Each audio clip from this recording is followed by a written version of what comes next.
People keep telling me to play the new Sword Art Online games, but honestly, I don't even know how many there are. I think Sword Art Online, Alicization, Rising Steel is the newest mobile Sword Art game, right? I mean, you know, like, I guess it doesn't really matter, as that's what I ultimately ended up downloading and playing. With over 53,000 reviews and the general review being at around 4.4 on the Google Play Store, I was pretty excited. That many people couldn't be wrong, right? Thankfully, that turned out to be the case. Man, I was surprised by how good this game ended up turning out. Like, no, this game isn't nearly as close to being the best mobile RPG I've ever played, but I was nevertheless pleasantly surprised by how accurate it is to the latest season, or at least the latest 2 seasons of the anime series. You take on the role of Kirito, or you play with Kirito, which, I don't know, kind of sounds weird, but I'm being sincere here. I think we're kind of like an unnamed person accompanying both Kirito and Yu-Gi-Oh through the game, but at the same time, we're not really there. It's weird, but it works. So Rising Steel, as I'm sure you've no doubt guessed, is actually based on the Alicization arc in Sword Art Online. However, while it does follow through with the story from the original arc,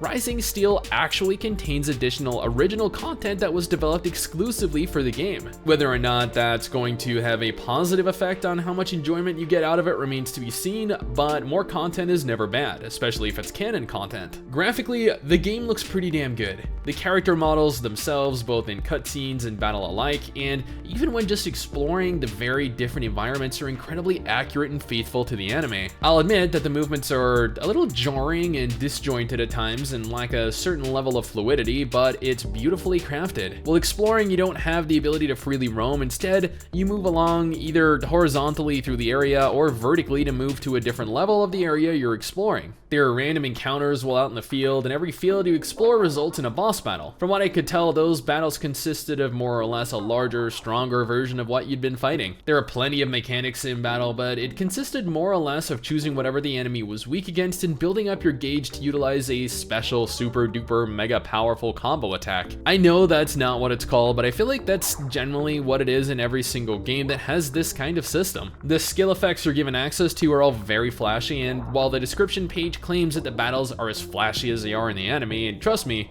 they're not, they are in fact very aesthetically appealing to watch, even if I did find myself skipping them 90% of the time. It was really interesting watching the story play out. Admittedly, I have only played for, I don't know, a few hours so far, but I wanted to get this out now as I'll be going on a small vacation next Friday and won't have time to play it for the next couple weeks. Thus, I kinda wanted to talk about it while the information was still fresh on my mind. While there are fun little callbacks, I guess, to Sword Art Online and Aincrad, there are also characters from Elfheim Online and Gun Gale Online making appearances as well. This allows you to recruit quite a team. This is probably the best looking Sword Art Online game I've played on mobile thus far, and I'm excited to see where it goes and how much of the Alicization arc is covered. But this is my opinion, my first impressions of the game. What do you guys think? Does it look like something you'd be interested in? Let me know down in the comments below and let's talk about it. Anyway guys, that is it for me. Thanks for watching. Hopefully you enjoyed the video. Don't forget to subscribe for more content like this, and I'll see you all next time. Peace. Someday soon, I'm gonna make it.